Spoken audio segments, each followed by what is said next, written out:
రేవంత్ రెడ్డి పాలనలో రాష్ట్ర పరిస్థితి అధోగతవుతుందనేదే ప్రధానంగా చర్చ జరుగుతోంది. ఆర్థికంగా కీలకంగా ఆర్థిక పరిస్థితి ఎంత దిగజారిపోతుంది, రేవంత్ సర్కార్ వైఖరి ఇంకా ఇట్లానే కొనసాగితే ఏంటి రేపటి నాడు భవిష్యత్ ఏంటి కూడా ప్రశ్నార్థకంగా మారింది. దీనికి సంబంధించి వాళ్ళు మనతో పాటు చర్చలో జాయిన్ అవుతున్నారు బీఆర్ఎస్ నేత మన కృషాంగ్ గారు. గుడ్ ఈవినింగ్ అండి. కృషాంగ్ గారు, ఏం చేస్తున్నాడు రేవంత్ రెడ్డి అని అనుకోవాలి? ఒకవైపు చూస్తుంటే ఆర్థిక పరిస్థితి నిజంగా ఎక్కడ ఒక పట్టు ఉన్న సిచ్యువేషన్స్ అయితే కనిపించట్లేదు. వాళ్ళకి కేవలం వాళ్ళకి ఎక్కడైతే లబ్ధి చేకూరుతుందో వాటి మీదనే కాన్సన్ట్రేట్ చేస్తున్నారు. ప్రజల బాగోగులన్నీ కూడా గాలికి వదిలేసిండ్రు. సో ఒక ఆర్థిక వ్యవస్థని, సక్రమంగా జరుగుతున్న ఆర్థిక వ్యవస్థను కూడా మొత్తం కుదేలైపోయేలాగా చేసి ఇప్పుడు మొత్తం ఏమీ లేదు అన్నట్టుగా కనిపిస్తున్న సిచ్యువేషన్ ఎట్లా చూడాల్సిన అవసరం కనిపిస్తుంది.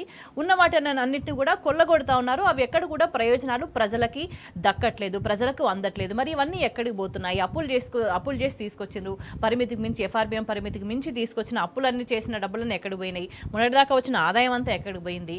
సో వీళ్ళు అధికారంలోకి వచ్చే టైంలో ఎట్లా ఉండే ఆర్థిక పరిస్థితి ఇప్పుడు ఎక్కడి దాకా తీసుకొచ్చిండ్రు? స్వేచ్ఛ గారు, నంబర్ 1, అబద్ధాల పునాదుల మీద వచ్చిన ప్రభుత్వం ఇది కాంగ్రెస్ వాళ్ళది.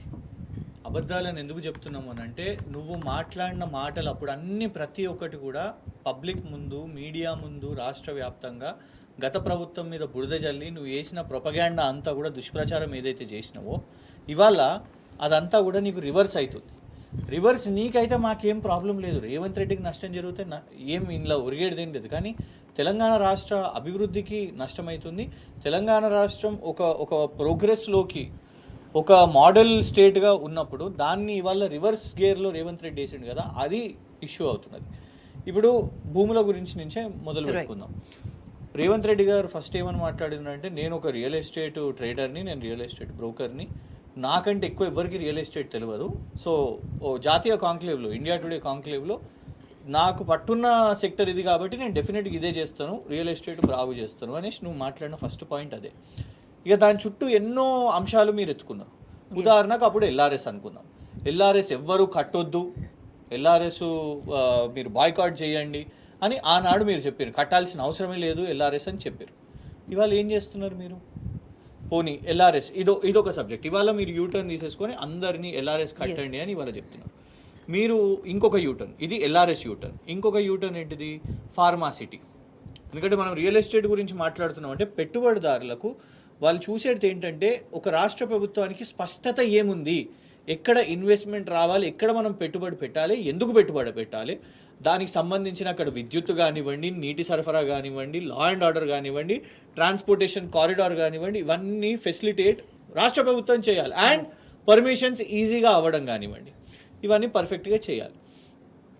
మీరు ఫార్మాసిటీ రద్దు అని మీరు అప్పుడు అన్నారు, రాగానే మీరు ఫార్మాసిటీ రద్దు అని అన్నారు. అనగానే బీఆర్ఎస్ ప్రతిపక్షంలో ఉన్న వాళ్ళు ఏమని అంటారు, మీరు మరి సరే రద్దు చేస్తున్నారు కదా, రైతుల దగ్గర తీసుకున్న భూములన్నింటినీ తిరిగి ఇచ్చేసేయండి అని అన్నారు.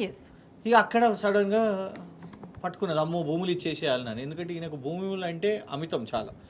కోర్టు కూడా అడిగింది, ఏమైందా మరి నువ్వు ఫార్మాసిటీ రద్దు అంటున్నావు కదా, ఆ భూములు వాపసు చేస్తావా అంటే, మళ్ళీ U turn number 2 after LRS 1 more U turn.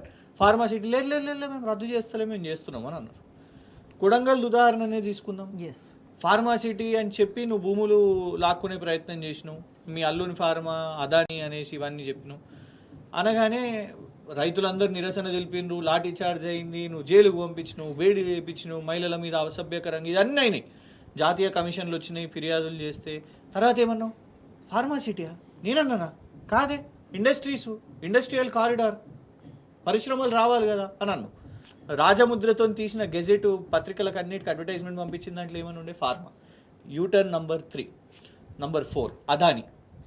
చూడండి, అదాని అనే వ్యక్తి దేశంలో ఎక్కడ పోయినా, ఈ మన దేశం కాదు, కరెక్షన్, ప్రపంచంలో ఎక్కడ పోయినా కూడా ఆయా దేశాల్లో ఉన్న వ్యాపారులను ఇబ్బంది పెట్టిండు కాబట్టి ఎన్నో క్యాన్సిల్ అవుతున్నాయి.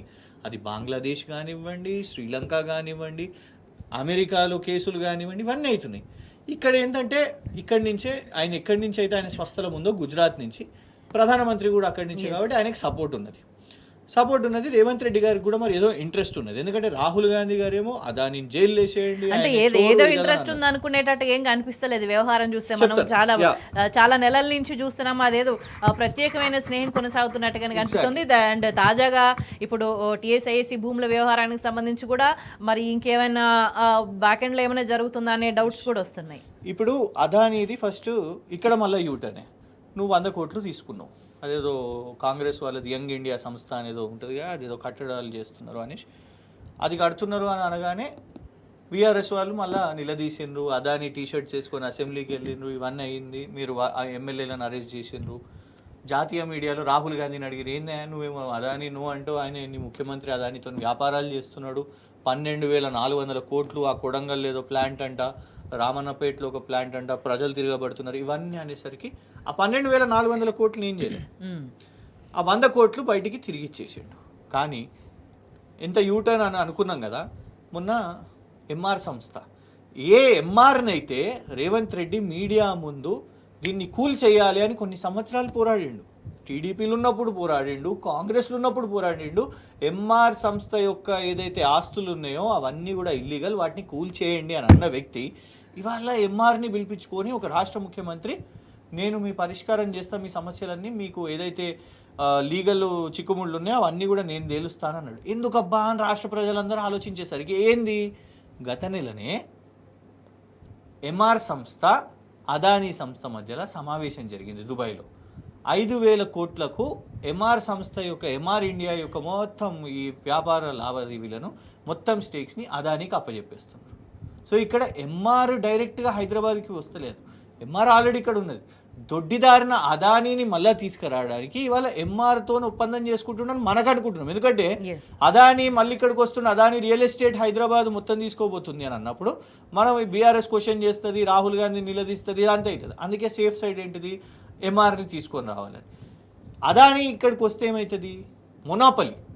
ఇక్కడ ఉన్న చిన్న రియల్ ఎస్టేట్ చూసినాం ఇప్పటి వరకు ఆల్రెడీ ఇద్దరు కదా, వేణుగోపాల్ రెడ్డి గారు, ఇంకొకరు ఎవరు సారీ పేరు నాకు గుర్తులేదు, ఇద్దరు ఆత్మహత్య చేసుకున్నారు. ఎందుకు, నువ్వు హైడ్రా అని చెప్తివి, హైడ్రా అని పేరు చెప్పి కూల్చివేయగానే ప్రజలందరూ తిరగబడ్డారు, అడిగినరు ఏంది నువ్వు కూలుస్తున్నావు, కోర్టుకు పోయినరు, కోర్టు నిలదీసింది, శనివారం ఆదివారమే దొరుకుతుంది అనగానే అక్కడ మళ్ళీ యూటర్న్, అన్నగారి తిరుపతి అన్నగారి దుర్గం చెరువులో ఉన్న ఎఫ్టీఎల్ని కూలుస్తారా అనగానే యూటర్న్ మళ్ళీ, లేదు మేము ఇప్పుడు ఇన్ని సంవత్సరాలు పాతవి కాదు కొత్తవి కడితే మేము కూలుస్తామని కరెక్ట్ బ్రదర్ది వచ్చేసరికి అక్కడ బ్రేక్ పడ్డది. ఇన్ని యూటర్న్లు చూడండి, ఇన్ని యూటర్న్లు చూసినప్పుడు ఏమంటాము అనంటే, మనిషి నిలకడలేని మనిషి, పూటకు ఒక మాట మాట్లాడతాడు, మాటకు ఒక బ్యాగ్ తీసుకుంటాడు. ఇటు అదానీ నుంచి ఎన్ని బ్యాగులు వస్తున్నాయో తెలియదు. మొన్న కేపీసీ ప్రాజెక్ట్స్ కూడా, కేపీసీ ప్రాజెక్ట్స్ వాళ్ళకి ఎందుకు బీఆర్ఎస్ ప్రభుత్వం కాంట్రాక్టర్లు టెండర్లు వేసుకుంటారండి, కాంట్రాక్ట్లు వస్తారు. కానీ అప్పుడు ఏమైందంటే, ఈ రాష్ట్రంలో ఈ దేశంలో ఎక్కడ హత్యలు జరిగినా ఎవరు చనిపోయినా అది కేసీఆరే చేయించాడు. ఏసీఆర్ చూసినాం కదా, మొన్న ఎవరో ఎక్కడో చనిపోతాడు, వేరే దేశంలో చనిపోతే కూడా అక్కడున్న పోలీసులు కూడా లేదు ఏం లేదు అని అన్నా కూడా లింక్ పెట్టాలి. సేమ్ థింగ్ వ్యాపారాలలో కూడా ఎవరు వ్యాపారం చేసినా వీళ్ళు కేటీఆర్ సన్నిహితులు అని నువ్వు అని ఇప్పుడు నువ్వు కాంట్రాక్ట్లు ఇస్తావు, మీ అన్న వాళ్ళతో సెటిల్మెంట్లు చేసుకుంటారు. అంటే ఈ వ్యవహారాలన్నీ గురించి కూడా ఎవరు మాట్లాడొద్దు, వీటి నుంచి దృష్టి మళ్లించాలి, వేరే వ్యవహారాలు మాట్లాడుకోవాలి. కాబట్టి అటెన్షన్ డైవర్షన్ అనేది కూడా ప్రజలకు చాలా క్లియర్గా అర్థమవుతుంది. మన కృష్ణ గారు, రేవంత్ రెడ్డి తన వాళ్ళ ఖజానా నింపే క్రమంలో, లేకపోతే తన పార్టీకి ఢిల్లీకి పంపించే క్రమంలో రాష్ట్ర ఆర్థిక పరిస్థితిని అధోగతి పాలు చేస్తున్నారని భావించాల్సిన అవసరం కనిపిస్తున్నదా? ఎందుకంటే నిధులనే ప్రజల ఆస్తి, రాష్ట్ర ఆస్తి అనేది ప్రజల ఆస్తి, ప్రజలకు చెందాలి. అప్పులు చేసినా సరే దానికి ఎక్కడ ఖర్చు పెడుతున్నారనే దానికి సంబంధించి లెక్కలు చెప్పాలి. అల్టిమేట్గా ప్రజల జీవితం బాగుండాలి, మంచి పరిపాలన చేయాలి. కానీ అవేమీ కనిపిస్తలేవు కదా. స్వేచ్ఛ గారు, మీరు నేనంటే రేవంత్ రెడ్డి గారు ఇవాళ వాళ్ళ సంస్థలను ఎట్లా వాడుకుంటారంటే ఇమీడియట్గా మన మీద కేసులు అవుతాయి. బీజేపీ వాళ్ళ మీద కాదు, బీజేపీ వాళ్ళు వీళ్ళ మీద విచారణలు చేపట్టారు. కానీ మీరు అన్నది రైట్ పాయింట్, ఏది వాళ్ళ కుటుంబ సభ్యులకు లాభాలు జరిగేటట్టు చేస్తున్నారని. ఇది ఉత్తుత్త ఆరోపణ కాదు. ఎక్కడనో కర్ణాటకలో ఎమ్మెల్యే లోకాయుక్త అనే సంస్థకు, విచారణ సంస్థకు, చట్టంని కాపాడి అక్కడ వాళ్ళు పెట్టుకున్న బాడీ లోకాయుక్తకు వాళ్ళు రాసిండ్రు అఫీషియల్గా, ఒక ఎమ్మెల్యే హ్యాస్ రిటర్న్ దట్ ఇక్కడ వ్యాపారాలన్నీ కూడా డీకే శివకుమార్, ఎందుకంటే అక్కడ కాంట్రాక్టర్లు మస్తు కొట్లాడిండండి, ఆత్మహత్యలు చేసుకున్నారు, ప్రధానమంత్రికి రాసిర్రు, రాష్ట్రపతికి లేఖలు రాసిర్రు గత ప్రభుత్వం మీద. ఇప్పుడు ఏమైంది, సేమ్ కొత్త ప్రభుత్వం వచ్చినా కాంగ్రెస్ ప్రభుత్వం వచ్చినా డీకే శివకుమార్ గారు కూడా 15% కమిషన్ తీసుకుంటున్నారు.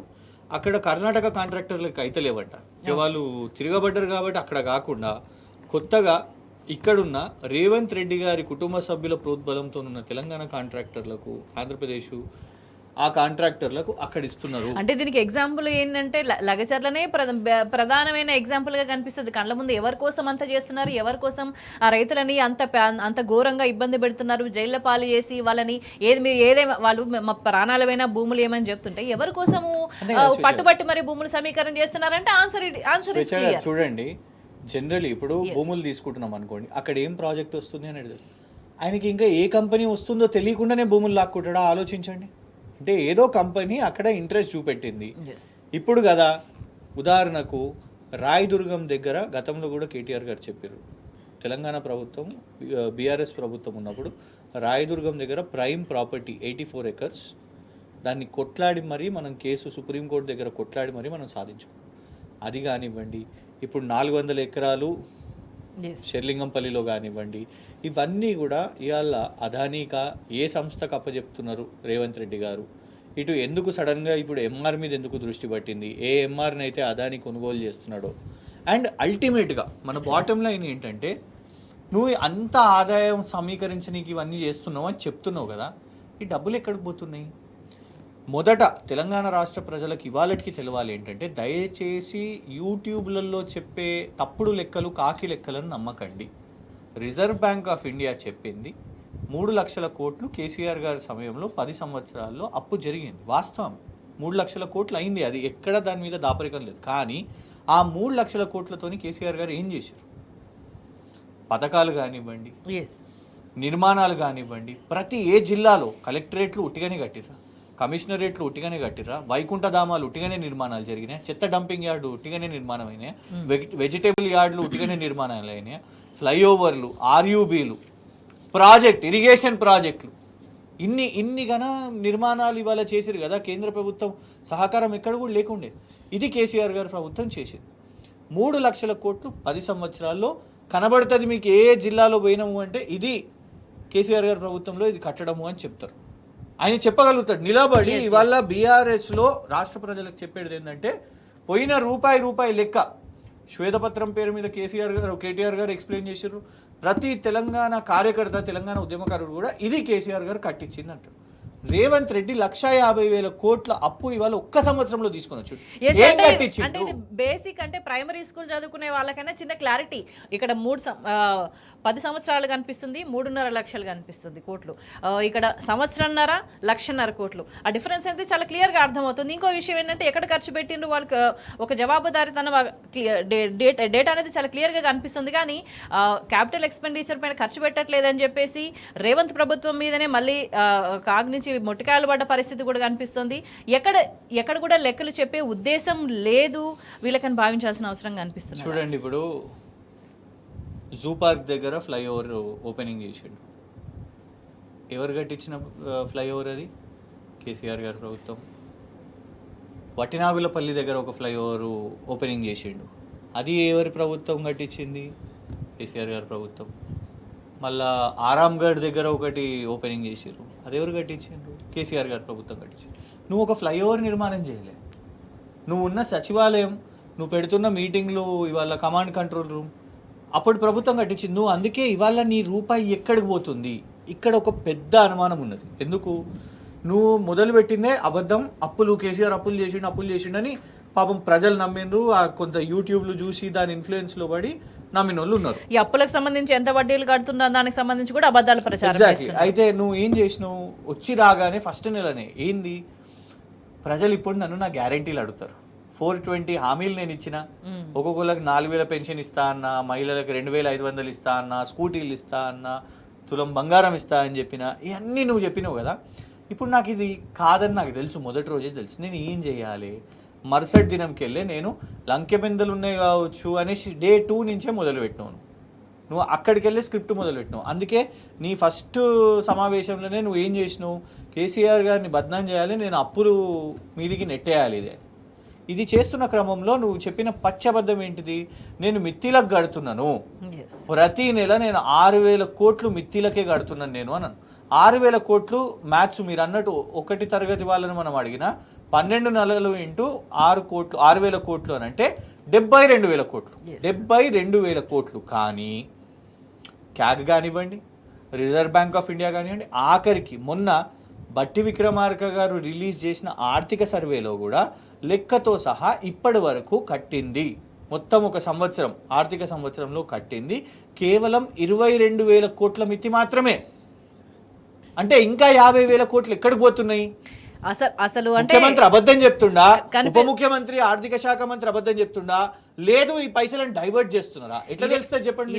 20కి 50కి ఎంత డిఫరెన్స్ ఉన్నది అంటే వాస్తవంగా 22గా అనిపిస్తుంటే మరి మిగతా ఏమైపోయినట్టు? పైసలు ఎక్కడికి పోతున్నాయి?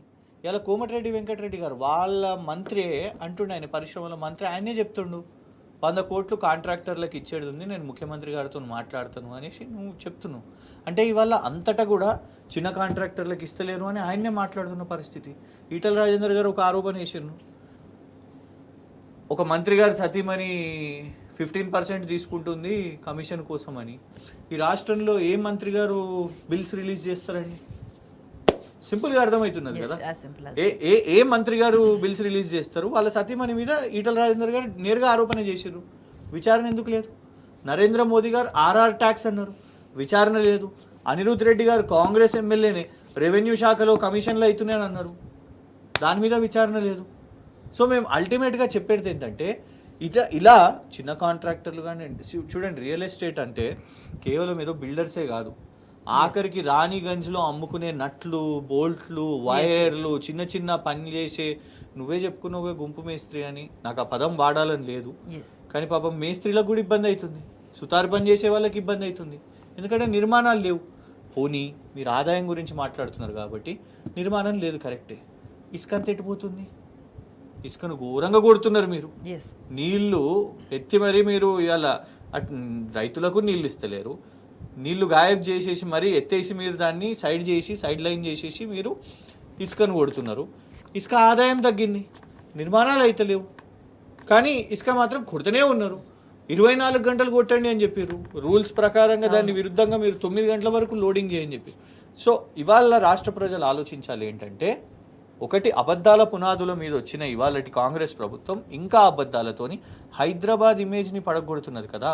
ఇవాళ నువ్వు 400 ఎకరాలు 10,000 కోట్లకు అని పెట్టినావు, రైట్? 400 ఎకరాలు 10,000 కోట్లు అని అంటే అప్పుడు కేసీఆర్ గారి టైంలో ఒక్క ఎకరం ఎంతకు పోయిందండి? 100 కోట్లకు పోయింది. రాష్ట్రానికే కదా ఆదాయం. చాలామంది అట్లా ధరలు పెరుగుతున్నాయి, కొన్నాడు, ఆప్షనింగ్ చేసినప్పుడు కొన్నారు. కానీ నేను అనేది ఏంటంటే ఒక ఎకరం 100 కోట్లు, ఇక్కడ 400 ఎకరాలు 10,000 కోట్లు అంటే 25 కోట్లకు. ధర తగ్గుతుంది అన్నట్టు కదా. ధర తగ్గుతుందా? మీకు కావాల్సిన వాళ్ళకి మీరు అప్పచెప్తున్నారా? ఎందుకు? ఫస్ట్ ఆఫ్ ఆల్ ఇది కూడా యూటర్నే. అసలు అమ్మొద్దు, ఆస్తులను అట్లెట్లా అమ్ముతారు అని ఆనాడు డామ్ డూమ్ చేసినావు, ఇలా నువ్వు మొదలు పెట్టినావు.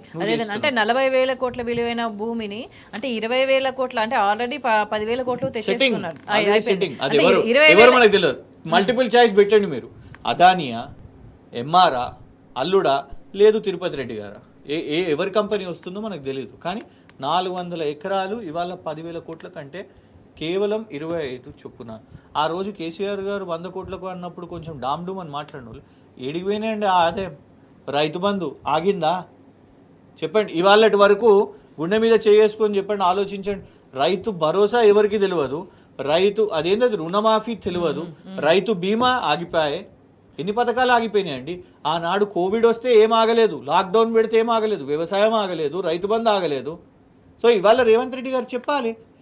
అంటే లెక్కలు చూస్తేనేమో వేల కోట్లలో కనిపిస్తుంటాయి. చూస్తున్నారు స్వేచ్ఛ గారు మీరు లెక్కలు రిలీజ్ పెడుతున్నారు కదా, డిలీట్ చేస్తున్నారు. మీదికి చెప్పే మాటలేమో ఈ 10,000, 20,000, 50,000, 90,000 లక్షల కోట్ల కాడికి పోతే కానీ సామాన్య ప్రజల కనీస అవసరాల కోసం విద్య, వైద్యం, వీటికి సంబంధించి మినిమం అమౌంట్స్ రిలీజ్ చేస్తే ప్రజలు ప్రశాంతంగా బతుకుతారు. అంటే రేవంత్ రెడ్డి తీసుకొచ్చిన పరిస్థితి వల్ల పిట్టల్లా రాలిపోయిన పరిస్థితి కనిపించింది. అంటే ఒకటి, అసలు ఏ సెక్టర్ మీద ఈయన ఫోకస్ చేస్తుండో మాకు అర్థమవుతలేదు. ఇప్పుడు కేసీఆర్ గారు పొద్దున్న లేస్తే అందరూ ఏమో అనుకున్నారు, ఏంది నేను ఇంత రైతులు వ్యవసాయం వ్యవసాయం వ్యవసాయం బస్ అంతే. చర్చ మొదలు పెట్టిండంటే దానికోసం ఢిల్లీకి క్యాబినెట్ని తీసుకొని పోయి మరీ కొట్లాడండి.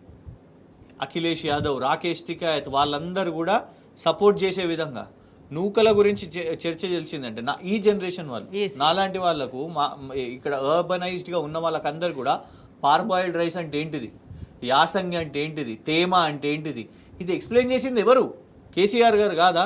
పోరాటం చేసిండు, రైతుల కోసం పోరాటం చేసిండు. ఆనాడు రేవంత్ రెడ్డి చేయలేదు. ఇది అగ్రికల్చర్ దిశగా. ఐటీ ఎక్స్పోర్ట్స్, ఐటీ ఇన్వెస్ట్మెంట్స్, ఇవాళ వీళ్ళకి స్పష్టత లేదు ఎక్కడ ఏం కంపెనీ తీసుకొని రావాలని. ఆనాడు కిటెక్స్ అనే సంస్థ నేను మా రాష్ట్రం వదిలి కేరళ వదిలిపోతున్నాను అనగానే కర్ణాటక నుంచి ఒక కేంద్ర మంత్రి రాజీవ్ చంద్రశేఖర్ విలువగానే ఇమీడియట్గా కేటీఆర్ గారు చాపర్ పంపించారు, ఆయనని తీసుకొని వచ్చారు. ఆయనను అధికారుల దగ్గర పంపించారు. నువ్వు నన్ను కలవడం కాదు ముఖ్యం, ఫస్ట్ గ్రౌండ్ జీరోకి వెళ్ళు, ఎక్కడ ఇన్వెస్ట్మెంట్ పెడతావో అది చూపిస్తాం మీకు అనేసి పోయినరు. వరంగల్ని సెలెక్ట్ చేసారు. అది ఇప్పుడు ఇన్వెస్ట్మెంట్ ఆల్మోస్ట్ రెడీగా అయింది. Same కొంగర్ కలాన్లో Foxconn. అంటే ప్రభుత్వానికి ఎక్కడ ట్రాన్స్పోర్ట్ ఉంది, ఎక్కడ మంచి ఎంప్లాయ్మెంట్ జనరేట్ చేయొచ్చు అనే ఒక క్లారిటీ అప్పుడు ఉండే. ఇప్పుడు ఏం క్లారిటీ ఉంది? అంటే నా వాళ్ళకి ఎక్కడైతే మేలు జరుగుతుంది, నా వాళ్ళకి ఎక్కడైతే కాంట్రాక్ట్లు ఇప్పించుకోవచ్చు, ఇదే విషయం ప్రజలు మాట్లాడుకుంటాం. మన విషయం గారు ప్రధానంగా ఒక ప్రశ్న తలెత్తుంది. ఏంది వీళ్ళ ఎన్నికల ముందు చెప్పింది ఏంది, నిజంగా ఏంటి అసలు ఇందిరమ్మ పాలన అంటే ఏంది? అమ్ముక తింటున్నారు మొత్తం పూర్తి స్థాయిలో, రాష్ట్రాన్ని దివాలా తీపిస్తున్నారు, ప్రజలను రోడ్డున పడిస్తున్నారు. చలో మీరు ఇప్పుడు ఇందిరమ్మ పాలన అన్నారు కాబట్టి అక్కడి నుంచే మొదలు పెడతాం. ఇందిరమ్మ ఇల్లు, రైట్? ఇప్పుడు ఇందిరమ్మ ఇల్లు అంటే నేను రేవంత్ రెడ్డి గారిని సూటిగా అడుగుతున్నాను, నువ్వు తెచ్చుకున్న ఈ 1,50,000 కోట్ల అప్పులో ఒక్క దగ్గరనన్నా నువ్వు ఇటుకేసినావా ఇప్పటి వరకు? నువ్వు రేపు ఎన్నో లక్షల ఇల్లు డిస్ట్రిబ్యూషన్ అని పెట్టుకుంటున్నారు, అది నువ్వు ఒక్కటి కూడా కట్టింది నువ్వు కాదు కదా. నువ్వు బద్నాం చేసిన కేసీఆర్ గారి ప్రభుత్వమే, నువ్వు అప్పులు చేసిండు అని చెప్పిన కేసీఆర్ గారి ప్రభుత్వమే ఆయన నిర్మించిన, వారి ప్రభుత్వం నిర్మించిన పేదలకు డబుల్ బెడ్రూమ్ ఇల్లు, దానికి నువ్వు రంగు మార్చి ఇందిరమ్మ ఇల్లు అని చెప్తున్నావు. ఒక్కటి కూడా నువ్వు కట్టించింది కాదు. పోనీ ఇవాళ మాకు చాలా క్లియర్ సమాచారం ఉన్నది, వాళ్ళు ఎమ్మెల్యేలు అమ్ముకుంటున్నారని. ఛాలెంజ్ చేస్తున్నాం రేవంత్ రెడ్డి గారిని, నీకు దమ్ముంటే ఈ డబుల్ బెడ్రూమ్ల డిస్ట్రిబ్యూషన్ని నువ్వు లాటరీ సిస్టమ్తో పెట్టి. ఎందుకంటే గతంలో కేసీఆర్ గారి ప్రభుత్వం లాటరీ సిస్టమ్ని ప్రాక్టీస్ చేసిందండి. లాటరీలు తీసి ఎవరికి వచ్చినా, ఏ పేదవాళ్ళకి వచ్చినా కూడా వాళ్ళకి ఇల్లు దక్కింది. ఇవాళ రేవంత్ రెడ్డి గారిని మేము ఛాలెంజ్ చేస్తున్నాము. ఇవాళ చాలా పూర్తి సమాచారం ఉన్నది దట్ ఎమ్మెల్యేస్ ఒక్కొక్క ఏరియాలో 5 లక్షలు 7 లక్షల రూపాయలు డబ్బులు తీసుకుంటున్నారు. నువ్వు నిజానికి అది కాదనుకో, నీ ఎమ్మెల్యేలు డబ్బులు తీసుకోలేదనుకో, నువ్వు లాటరీ సిస్టమ్ పెట్టి చూద్దాం. మా దగ్గరనే ఉన్నది. ఉదాహరణకు Maredupalli double bedroom, Mudfort double bedroom pending ఇవ్వాల్సినవి 160 ఫ్లాట్స్ ఇన్ మారేడుపల్లి, ఒక 50 ఫ్లాట్స్ మడ్ఫోర్ట్. చలో చూద్దాం, ఛాలెంజ్ రిసీవ్ చేసుకుంటాడా రేవంత్ రెడ్డి, లాటరీ సిస్టమ్ పెడతాడా? అంటే అమ్ముకోవడానికి కాదేది అనర్హం అని మాట్లాడుకోవాలి. ఇంకోటి ఎందుకు చెప్తున్నాను అంటే, నువ్వు ఇంద్రమ్మ ఇల్లు అన్న దగ్గర అసలు ఒకటేమో నంబర్ 1 నువ్వు కట్టించింది ఏం లేదు. పోనీ వాళ్ళు కట్టుకోవడానికి, కొత్తవి కట్టడానికన్నా ల్యాండ్ మార్క్ చేసినావు ఎక్కడన్నా? నీకు ఎంతసేపు you are busy, Revanth Reddy is busy with what?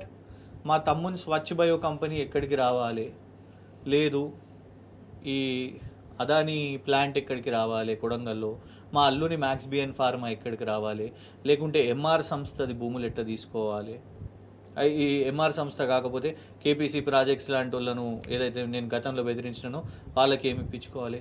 నీకు ఇదే ఉన్నది. కానీ ఇవాళ వరకు ఎక్కడ పలానా జాగా ఇందులో రేపు నిర్మాణం చేపడతామని ఒక్క శంకుస్థాపన జరిగిందా అండి ఈ సంవత్సరంన్నరలో? కానీ 1,50,000 కోట్లు అయినాయి. అండ్ దీనికి ఇంకొకటి పాపం ప్రజలను మోసం చేయడానికి వాళ్ళకు మళ్ళీ జిరాక్స్ ఖర్చులు ఎందుకు? ప్రజాపాలన ఫామ్స్ అంటివి, సర్వే అని ఇంటింటికి పంపిస్తేవి. ఆల్రెడీ ఒక సంవత్సరంలో 2 సార్లు, మళ్ళీ ఇది సరిపోక మొన్న రేషన్ కార్డులు అని చెప్పి మళ్ళీ అప్లై చేసుకోండి మీ సేవలని చెప్పి 3 సార్లు ఫామ్లు తీసుకున్నావు కదా. ఆ ఫామ్లలో ఉద్యమకారులకు 250 గజాలను ఎక్కడ ఐడెంటిఫై చేసినావు చెప్పు రాదు? మాటలు మస్తు మాట్లాడండి. కేసీఆర్ గారు ఉద్యమ వ్యతిరేకి అన్నీ చెప్పిండు. వారి ప్రభుత్వం సాధ్యమైనంత వరకు ప్రభుత్వంలో కింద గ్రామ స్థాయి నుంచి మొదలు పెట్టుకుంటే రాష్ట్ర స్థాయి వరకు ఉద్యమకారులు ఫుల్గా నిండారు. రాజకీయ అవకాశాలు వచ్చినాయి, అమరవీరుల కుటుంబాలకు ఆర్థిక సపోర్ట్ కానివ్వండి, ఉద్యోగాలు కానివ్వండి, ఇవన్నీ వచ్చినాయి. మీ దగ్గర నుంచి ఏమైంది చెప్పు? నువ్వు 250 గజాలు ఇస్తా అంటివి కదా, అదేంది 250 స్క్వేర్ యార్డ్స్ అని అన్నావు కదా నువ్వు ఒక్కొక్కళ్ళకు. అసలు ఆ పాలనలో ఆ ఫామ్స్, ప్రజాపాలన ఫామ్స్లో ఏవి యాక్సెప్ట్ అయినాయి, ఏవి రిజెక్ట్ అయినాయి, ఏవి యాక్సెప్ట్ అయినాయి లెక్క తెలియదు మనకు.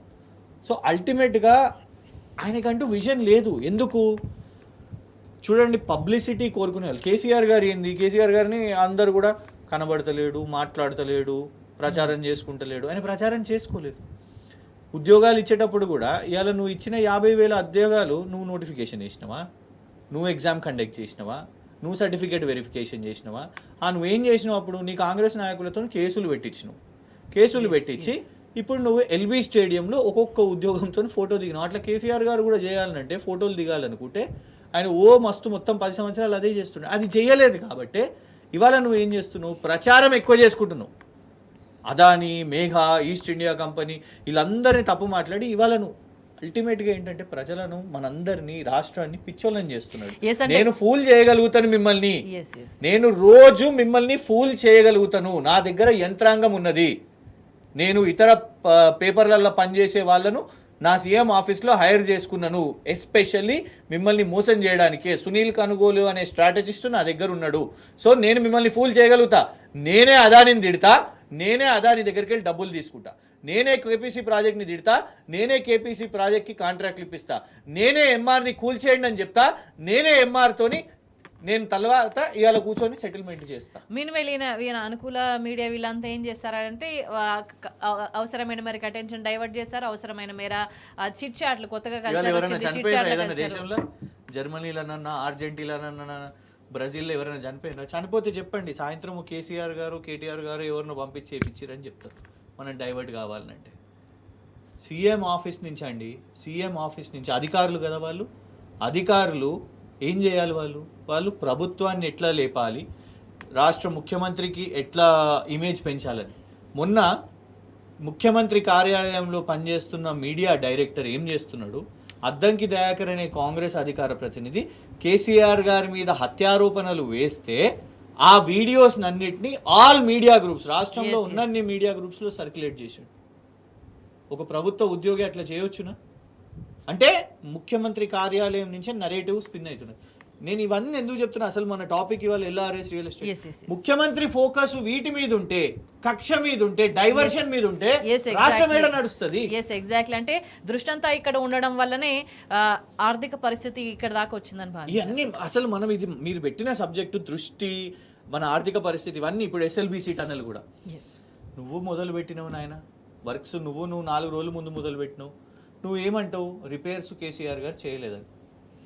సంవత్సరం ముందు, గత సంవత్సరంలో ఆగస్టులో శ్రీధర్ బాబు గారు, ఉత్తమ్ కుమార్ రెడ్డి గారు, కోమటిరెడ్డి వెంకటరెడ్డి గారు, భట్టి గారు, ఎమ్మెల్యేలు ఇంతమంది బృందం పోయి ఏం మీకిరు మరి? ఈ రిపేర్స్ చేయలేదు, పనులు మొదలు పెట్టొద్దు అని మీకు ఒకవేళ నిజంగానే కేసీఆర్ గారే తప్పు చేసి ఉంటే, మరి నీ కళ్ళ ముందు సంవత్సరంన్నర తర్వాత కూడా నువ్వు ఆ తప్పులు సరిదిద్దకుండా ఎందుకు ప్రాణాలను రిస్క్ చేసినావు? 100 కోట్ల రాష్ట్ర ఆదాయాన్ని ఎందుకు రిస్క్ చేసినావు? తప్పు నీది కాదా? అంటే బయటికి ఎటువంటి అబద్ధాలు చెప్పినా క్షేత్రస్థాయిలో ఉన్న ప్రజలకి వాస్తవం తెలుసు. ఐ హోప్ ప్రజలు దయచేసి అనలైజ్ చేయండి. పోయింది, మీరు ఒక ఎలక్షన్లో వీళ్ళను నమ్మి ఓట్లు వేసారు, ఇది అనలైజ్ చేయండి. సింపుల్. అక్కడున్న 50 మందిలో 42 మంది సొంతంగా స్వతహాగా ఈదుకుంటూ బయటికి వచ్చిరండి. బయటికి వచ్చి ఒక వ్యక్తే మీడియాతో ఏమని మాట్లాడిండు? మేము ముందు రోజే చెప్పినాం, లీకేజ్ అవుతుంది, సీపేజ్ అవుతుంది, ప్రమాదం ఉన్నది అని చెప్తే ప్రభుత్వంలో ఉన్న అధికారులు లేదు, పని చేయాల్సిందే అని చెప్పిందని వాళ్ళు మీడియా ముఖంగా మాట్లాడారు కదా. నువ్వు ఏమనంటావు? హరీష్ రావు గారు ఎందుకు రాలేదు? హరీష్ రావు గారు ఉన్నట్టు చెప్పిండ్రు. బీఆర్ఎస్లోనే ఒక ఎమ్మెల్యే వారి కుటుంబ సభ్యులు, వారి కూతురిది వివాహ వేడుకలు ఉంటే బయటికి వెళ్ళిండ్రు కదా. ఇది నేరుగా మేము చెప్తున్నాం. కానీ మరి కోమటిరెడ్డి వెంకటరెడ్డి గారు, ఆయనే ఎస్ఎల్బిసి రూపకర్త, సిద్ధాంతకర్త, మొత్తం ఆయనే రాబిన్స్ కంపెనీతో అమెరికాకు పోయి మాట్లాడొచ్చిన ఆయన విదేశాల్లోకి వెళ్ళిండు. ఆయన ఏం చేస్తుండు మరి? హరీష్ రావు గారు అంటే ప్రతిపక్షం, దాని రూపకర్త, దాని ఎమ్మెల్యే, దాని సిద్ధాంతకర్త, దాని ఇంజనీర్, చీఫ్ ఇంజనీర్ అయిన కోమటిరెడ్డి వెంకటరెడ్డి గారు ఇక్కడ మీకిరు, ఏం మీకిరు మరి? ఆయన వచ్చి ఎంత జోక్ అండి, ఆయన ఏం మాట్లాడిండో, ఏ సోయిలో మాట్లాడిండో తెలియదు. కానీ నీళ్ళు వాటర్ రెండు కలిసినాయంట, నీళ్ళు వాటర్ రెండు కలిసినాయి. అండ్ రేవంత్ రెడ్డి గారు, హరీష్ రావు గారు రాలేదని రేవంత్ రెడ్డి గారు, హరీష్ రావు గారు నీకంటే ముందు రోజే అక్కడికి పోయినరు కదా. పోతే నువ్వు అరెస్ట్ చేసినావు, అక్రమ కేసు పెట్టినావు. కానీ నువ్వు మేము అడ్డుకోలేదని మాట్లాడతాడు. మళ్ళీ నేను ఒకటే అంటున్నాను, ఇప్పుడు మనం జూబ్లీ హిల్స్లోనే ఉన్నాం, పక్కకే జూబ్లీ హిల్స్ ప్యాలెస్ ఉన్నది కదా. జూబ్లీ హిల్స్ ప్యాలెస్ నుంచి ఎస్ఎల్బీసీ టనల్ ఎంత దూరం అండి? ఎంత దూరం? 8 రోజులా? 8 రోజులు పట్టిందా నీకు ఇక్కడికి వెళ్ళి అక్కడ పోనీకి? నడుచుకుంటే పాదయాత్రకు పోతే కూడా అంతసేపు కాదు కావచ్చు. 8 రోజులు పట్టింది రేవంత్ రెడ్డి గారికి. ఎందుకు? నీకు కరీంనగర్లో ఎమ్మెల్సీ పోయినావు, ఓడగొట్టినావు అనుకో, ఆ ఎమ్మెల్సీ ప్రచారానికి గాలిమోటర్ వేసుకొని పోతావు, ఆడికెళ్ళి బాస్ దగ్గరకు పోతావు, మీ బాస్ దగ్గరికి పోయి నేను మీ బీజేపీ అభ్యర్థిని గెలిపిస్తున్నా, మా కాంగ్రెస్ వాడు ఓడిపోతాడని పోయి చెప్పేసి వచ్చినా ఆడికి పోయినావు. ఆడికి పోయి ఎంఆర్ అదాని అని సెట్ చేసుకున్నావు మోదీ గారి దగ్గరికి పోయి. నీకు ఈ రెండింటికి సమయం వచ్చింది. ఇన్ఛార్జ్ గారు వచ్చిర్రు, నటరాజన్ గారు వచ్చిర్రు. నటరాజన్ గారు రాగానే దిల్కుషా గెస్ట్ హౌస్కి పోయి బొకే కూడా నీకు టైం వచ్చింది. కానీ ఎస్ఎల్బీసీ టనల్కి పోలేని నువ్వు హరీష్ రావు గారిని అనొచ్చునా? రాష్ట్ర ప్రజలు ఆలోచించాలండి ఆయన ప్రయారిటీస్ ఏంటియో. ఎందుకంటే ఇది వీళ్ళు ఇప్పుడు కొందరు ఇక కాంగ్రెస్లో ఉన్న కుహనా మేధావులు, కొండగట్లో యాక్సిడెంట్ అయింది కదా, లేకుంటే మెదక్లో బస్ యాక్సిడెంట్, అవి యాక్సిడెంట్స్, బుర్ర వాడండి, యాక్సిడెంట్స్. ఇది యాక్సిడెంట్ కాదు. బాలేదు అని అంటే పోండి అని తోసేసిండ్రు వాళ్ళని. ప్రభుత్వానికి ముందే ఇది కష్టం అని కొన్ని సంవత్సరాల ముందే కేసీఆర్ గారు ముఖ్యమంత్రిగా ఉన్నప్పుడు ఇదే ముందు చూపుతో అని చెప్పారు కదా. మనం ముందుకు పోలేము, వెనుకకు రాలేము, అట్లాంటి పరిస్థితుల్లో ఉన్నాం, ఇది కరెక్ట్ కాదు అని చెప్పిండ్రు. నంబర్ 1. నంబర్ 2, అక్కడ ఉన్న వర్కర్స్ చెప్పిండ్రు, వాళ్ళే చెప్పారు మాకు ఇది రిస్క్ అయింది, ఇదంతా అయిందని వాళ్ళే చెప్పిన పరిస్థితి. సో ఇది ఒక ప్రమాదం అనలేము, ఇది కాంగ్రెస్ తెచ్చిన ఒక ఉన్మాదం, వాళ్ళు తెచ్చిన యాక్సిడెంట్ వల్లనే ఇవాళ ప్రాణహాని జరిగింది అని డెఫినెట్గా వాళ్ళ బాధ్యత తీసుకోవాల్సిన అవసరం ఉన్నది. అల్టిమేట్గా అడ్మినిస్ట్రేషన్ని గాలికి వదిలేసి 37వ వాళ్ళ ఢిల్లీకి పోయి ఢిల్లీ నుంచి తెచ్చింది ఏమీ లేదు. అరే మేం చెప్పినామండి, నువ్వన్న కొట్లాడలేదు. మోదీ గారు చేసింది ముమ్మాటికి తప్పు. ఆయన ఇవాళటి వరకు బీహార్ని అడిగిండా అట్లా, ఉత్తరప్రదేశ్ని అడిగిండా అట్లా, గుజరాత్ని అడిగిండా అట్లా, ఏ రాష్ట్రాన్నన్నా అడిగిండా మీరు మాకు బకాయిలు ఉన్నారు ఫస్ట్ అది ఇవ్వండి తర్వాత ఇస్తామని ఏనాడైనా ప్రధాని వేరే రాష్ట్రానికి అడిగిండా? అది చాలా తప్పు. రేవంత్ రెడ్డి కాంగ్రెస్ ఆయన ఉండొచ్చు, కానీ తెలంగాణ రాష్ట్ర ముఖ్యమంత్రి, అది మేము ఖండిస్తున్నాం. కానీ ఈ స్వరం నీకు లేదే, ఆ రోజు నువ్వు ఖండించలేదు కదా, కనీసం నీకన్నా కొట్లాడే రోషం భారతీయ జనతా పార్టీ మీద లేదు. ఆడికి పోయి ఢిల్లీకి పోయి కేసీఆర్ గారి మీద మాట్లాడుతీవి, ఆడికి పోయి కేటీఆర్ విచారణ ఎందుకు అడుగుతలేడు? మీ మీద చెప్తున్నాం ఇవాళ. మీకు అల్టిమేట్ గా దృష్టి అంతా కాంట్రాక్ట్ల మీద ఇతర వ్యవహారాల మీద ఉన్నప్పుడు ఈ సోయి ఉంటది. కాంట్రాక్ట్స్ అని చెప్తున్నారు, పైసలు చేసుకున్నాడు మీద, కమిషన్ల మీద, అదొక్కటే పడున్నది. కాబట్టి అల్టిమేట్ గా రాష్ట్రం నష్టపోతున్నది, మన నగరం నష్టపోతున్నది. కాబట్టి ఇవాళ స్కీమ్లు ఆగిపోతుంది, రైతులకు నష్టం జరుగుతున్నది. మనకు ఆల్రెడీ నీళ్ళ కోసం ధర్నాలు చేస్తున్నారు. ఇటు కేటీఆర్ గారు అల్టిమేటం ఇచ్చారు, జగదీష్ అన్న మొన్న వేయండు, ఇతర పార్టీలు వాళ్ళు కూడా అంటున్నారు, బీజేపీ వాళ్ళు కూడా వాళ్ళు సోషల్ మీడియాలో పెడుతున్నారు కదా. జగదీశ్వర్ రెడ్డి గారు ఉన్నప్పుడు మాకు నీటి ఇబ్బందులు లేకుండే, ఒక మంత్రిగా పనిచేసినప్పుడు ఇవాళ నీళ్ళు ఇబ్బందులు వస్తున్నాయి, ఇసుక తవ్వకాలు అవుతున్నాయి. ఇవన్నీ కూడా అల్టిమేట్గా ఏ సెక్టర్లో మనం ముందుకు పోతున్నాం చెప్పండి? అంటే ఈ దోచుకునే వ్యవహార శైలి వల్లనే అల్టిమేట్గా ప్రతి పైసా అప్పు చేసిన ప్రతి పైసా రాష్ట్ర ప్రజలకు చెందాలి, రాష్ట్ర ప్రజల అవసరాల కోసం వినియోగించాలి, అభివృద్ధి కోసం వినియోగించాలి. కేవలం ఈ వ్యవహార శైలి వల్లనే ఇవాళ రాష్ట్రాన్ని ఉద్దేశపూర్వకంగానే వెనక వ్యక్తిగత ఖజానాలు నింపుకుంటా ప్రజలకి మొండి చేయి చూపిస్తున్న పరిస్థితి వచ్చిందని భావించాలా? అంటే ఒకటి మీరు అన్నట్టు వ్యక్తిగత ఖజానా ఒకటి చేసుకుంటున్నారు, ప్రజలకు అందరికీ కూడా ఇటు చిన్న చిన్న కాంట్రాక్టర్లకు లేకుంటే ప్రజలకు ఇవన్నిటికీ డిలేస్ జరుగుతున్నాయి.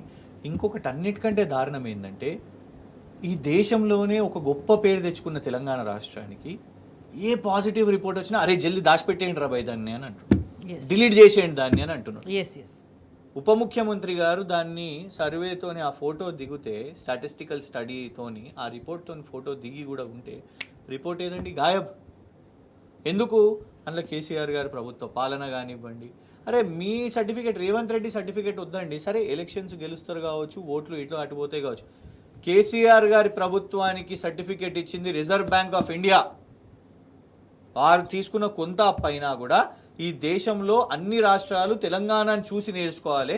33 సంవత్సరాల పీరియడ్ కోసం తీసుకున్న అప్పు ఆ రాష్ట్రం అది చేస్తున్న నిర్మాణాలతోని, కెపెక్స్ కానివ్వండి, అసెట్స్ బిల్డింగ్తోని వాళ్లకు 14 సంవత్సరాల్లో కట్టే స్తోమత ఆ రాష్ట్రానికి ఉంది అని చెప్పారు.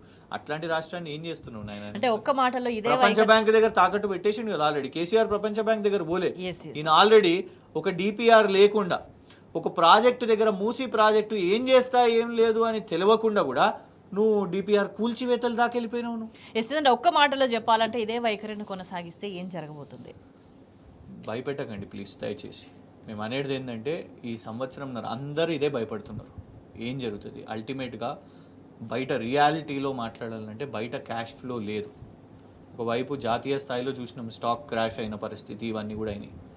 రాష్ట్ర ప్రభుత్వం ఇక్కడ ఆదుకునేటట్టు లేదు, వ్యవసాయం మీద వాళ్ళ ఫోకస్ లేదు, నిర్మాణ రంగం మీద వాళ్ళ ఫోకస్ లేదు, ఏ ప్రధాన రంగం మీద వాళ్ళ ఫోకస్ లేదు. సో అల్టిమేట్గా నార్మల్ భాషలో చెప్పాలంటే there is no liquidity in the market. ఒకళ్ళు అప్పుకు కూడా 1 లక్ష రూపాయలు ఇవ్వాలన్నా కూడా కష్టం. ఒక పెద్ద నిర్మాణ సంస్థ అండి, టాప్ 5 మన రాష్ట్రంలో ఉన్న నిర్మాణ సంస్థ. మొన్న ఆశ్చర్యపోయినా నేను, స్టేట్ బ్యాంక్ ఆఫ్ ఇండియా వాళ్ళ దగ్గర 100 కోట్ల అప్పు తీసుకున్నారు. పేపర్లో చదివిన 100 కోట్ల అప్పు 4 రెట్ల ఎక్కువ ఇంట్రెస్ట్తోని ఒక పెద్ద 1000 కోట్ల వ్యాపారాలు చేసేవాళ్ళు. అంటే అట్లా సిచ్యువేషన్ ఇవాళ మార్కెట్లో ఉన్నది. కాబట్టి ఇంకా ఈయన విలన్ చేసుకుంటూ ప్రజలు కబ్జాదారులు, నేను అందుకే హైడ్రాన్ తీసుకొని వచ్చిన, వాళ్ళందరి కూల్చేస్తా అని ఇట్లా విలన్ లాగా పోతున్నాడు. కాబట్టి మనం అంటలేం కదా. ఓ రాష్ట్ర ముఖ్యమంత్రి కూర్చొని మైక్లో అంటాడా అండి, మీరు అందరు నన్ను విలన్ చేస్తున్నారు, మీరందరు మంచిగా ఉన్నారు అంటే నువ్వే ఒప్పుకుంటున్నావు కదా నువ్వు విలన్ అయినావని. ఆయనే ఒప్పుకున్నాడు. అంటే ఏదేమైనా సరే ఈ వైఖరితోని ఊర్లలో ఇంట్ల ముందు శవాలు తేలుతున్నాయి, చదువుకోవట్లేదు, మొత్తం ఆగమాగం అయిపోయింది. ఈ పరిస్థితులు మాత్రం అట్లా అవి మారేంత వరకు కూడా ప్రజల్లో అదే ఉంటుంది కదా. ఆకలి బాధతో ఉన్నప్పుడు ఆకలే కనిపిస్తుంది కళ్ళ ముందర. సో ఆల్రెడీ ప్రజలు సమాధానం చెప్పడం మొదలు పెట్టిండ్రు మెల్లమెల్లగా. ఇదే వైఖరి కొనసాగిస్తే మాత్రం దీని పరిణామాలు ఎదుర్కోక తప్పదు కాంగ్రెస్ పార్టీ అనేది చాలా స్పష్టంగా కనిపిస్తుంది. చర్చలో పాల్గొన్న కృష్ణ గారికి ధన్యవాదాలు. That's all for news radio.